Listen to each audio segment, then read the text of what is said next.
નમસ્કાર. ધ્વજવંદન આ શબ્દ સાંભળતા જ આપણા બધાના મનમાં ગર્વ અને દેશભક્તિની એક અલગ જ લાગણી જાગી જાય છે, ખરું ને? પણ આપણે ક્યારે એવું વિચાર્યું છે કે આખા સમારોહ પાછળ કેટલી બધી નાની નાની પણ મહત્વની વિધિઓ હોય છે? તો આજે આપણે એક સત્તાવાર ડોક્યુમેન્ટના આધારે ધ્વજવંદનના દરેક પગલાંને બારીકાઈથી સમજીશું. ચાલો આ ગૌરવપૂર્ણ સફર શરૂ કરીએ. આ રહ્યું એ ડોક્યુમેન્ટ જેની આપણે વાત કરી રહ્યા હતા. જુઓ, આમાં ધ્વજવંદન સમારોહ માટેના પૂરા 15 સ્ટેપ્સ આપેલા છે. આપણે બસ આ જ ક્રમને ફોલો કરવાના છીએ અને એક એક કરીને આખી પ્રોસેસને સમજવાના છીએ. તો સૌથી પહેલાં તો આ ધ્વજવંદન વિધિ એટલે શું? એકદમ સાદા શબ્દોમાં કહીએ તો આપણા રાષ્ટ્રધ્વજને સલામી આપવાની એક ફોર્મલ પ્રોસેસ. પણ સાંભળો, આ ખાલી એક રિવાજ નથી હો. આ તો આપણા દિલમાં જે દેશ માટે માન, ગૌરવ અને દેશભક્તિ છે એને બતાવવાનો એક ખૂબ જ સુંદર રસ્તો છે. કોઈ પણ મોટું કામ કરવું હોય તો તૈયારી તો પાકી જોઈએ જ ને. બસ ધ્વજવંદનનું પણ એવું જ છે. એટલે સમારોહનો જે પહેલો ભાગ છે એ છે તૈયારી અને મુખ્ય અતિથિનું આગમન. આ સ્ટેજ પર બધું બરાબર ગોઠવાય છે જેથી આખો કાર્યક્રમ એકદમ શિસ્ત અને ગૌરવ સાથે આગળ વધે. હવે આખા સમારોહના સેન્ટરમાં કોણ હોય? એ હોય છે પ્રમુખ. પ્રમુખ એટલે કે આપણા ચીફ ગેસ્ટ, મુખ્ય અતિથિ. આ એ જ વ્યક્તિ છે જેમના હાથે આપણો તિરંગો લહેરાવવામાં આવે છે. એટલે એમ સમજી લો કે એમનો રોલ સૌથી વધુ મહત્વનો છે.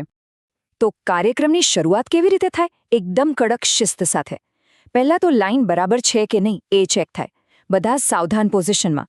પછી આપણા ચીફ ગેસ્ટનું આગમન થાય, એમને સલામી અપાય અને એક નાનો રિપોર્ટ પણ આપવામાં આવે. અને આ બધું પતે ને પછી જ જે મુખ્ય લોકો છે એ ધ્વજ ફરકાવવા માટે પોતપોતાની જગ્યા લે છે. અને જગ્યાની ગોઠવણ એ પણ એકદમ પાક્કી હોય છે. એમાં જરા પણ આમ તેમ નહીં. જે ધ્વજરક્ષક હોય એ ધ્વજસ્તંભની જમણી બાજુએ ઊભા રહે અને આપણા જે પ્રમુખ છે એ ડાબી બાજુએ. આ વાત ભલે નાની લાગે પણ એ બતાવે છે કે આ સમારોહ કેટલો ગંભીર અને શિસ્તબદ્ધ છે. દરેક વસ્તુની પોતાની એક જગ્યા અને પોતાનું એક મહત્વ છે.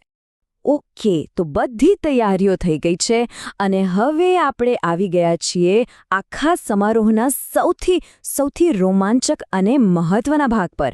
એક ક્ષણ જેની આપણે બધા રાહ જોતા હોઈએ છીએ, ધ્વજારોહણ. કહી શકાય કે આ આખા કાર્યક્રમનો હાર્ટ છે, એનો દિલ છે. ધ્વજ લહેરાય એની બરાબર પહેલા વાતાવરણમાં એક જ શબ્દ ગુંજે છે, સાવધાન. હવે આ ખાલી ઊભા રહેવાનો આદેશ નથી. આ તો મનથી પણ એ ગૌરવભરી ક્ષણ માટે તૈયાર થવાનો ઇશારો છે. એવી ક્ષણ જ્યારે જાણે બધાના શ્વાસ રોકાઈ જાય છે અને દરેકની નજર બસ ત્રિરંગા પર જ હોય છે. તો વિચારો, આટલી બધી તૈયારીઓ, આટલી શિસ્ત, આ બધા પછી આખા સમારોહની સૌથી મુખ્ય, સૌથી પવિત્ર ક્ષણ કઈ હશે? કઈ એવી મોમેન્ટ છે જે આખા કાર્યક્રમનો જીવ છે, જેનાથી એને સાચો અર્થ મળે છે? ચાલો જોઈએ. અને એ ક્ષણ છે સ્ટેપ નંબર 7, ધ્વજારોહણ. જ્યારે મુખ્ય અતિથિ દોરી ખેંચે છે અને આપણો તિરંગો ગર્વથી, શાનથી આકાશમાં લહેરાય છે. યાદ રાખજો, આ ખાલી ધ્વજ નથી, આ તો આપણા દેશનું ગૌરવ છે, આપણી એકતા છે, આપણી આઝાદીનું જીવતું જાગતું પ્રતીક છે. આજ એ મોમેન્ટ છે જેના માટે આ બધી મહેનત થઈ છે. પણ ધ્વજારોહણ એકલી ક્રિયા નથી હોતી. એની આસપાસ બીજી પણ વિધિઓ હોય છે જે એકસાથે ચાલે છે. જેમ કે ધ્વજ ફરકે એ પહેલાં વંદે માતરમ શરૂ થાય, ધ્વજ લહેરાઈ જાય પછી ધ્વજરક્ષક સલામી આપે અને પછી બધાને બેસવા માટે અને વિશ્રામ માટે કહેવામાં આવે છે. બધું એકબીજા સાથે એકદમ તાલમેલમાં ગોઠવાયેલું હોય છે. સારું, તો આપણો તિરંગો હવે શાનથી લહેરાઈ રહ્યો છે. હવે સમારોહ પોતાના અંતિમ પડાવ તરફ આગળ વધે છે.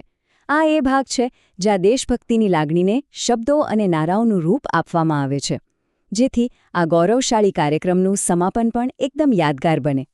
અંત પણ એટલું જ વ્યવસ્થિત હોય છે.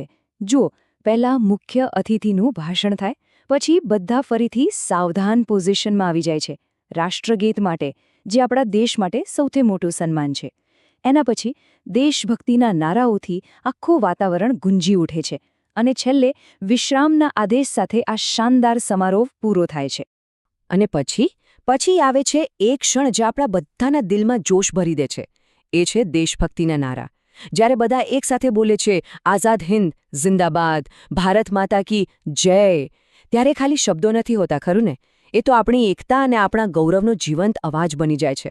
તો આ આખી પ્રોસેસ સમજ્યા પછી મનમાં એક સવાલ તો આવે જ છે કે ધ્વજવંદન જેવા સમારોહ માટે આટલા બધા ડિટેલ્ડ નિયમોની શું જરૂર છે?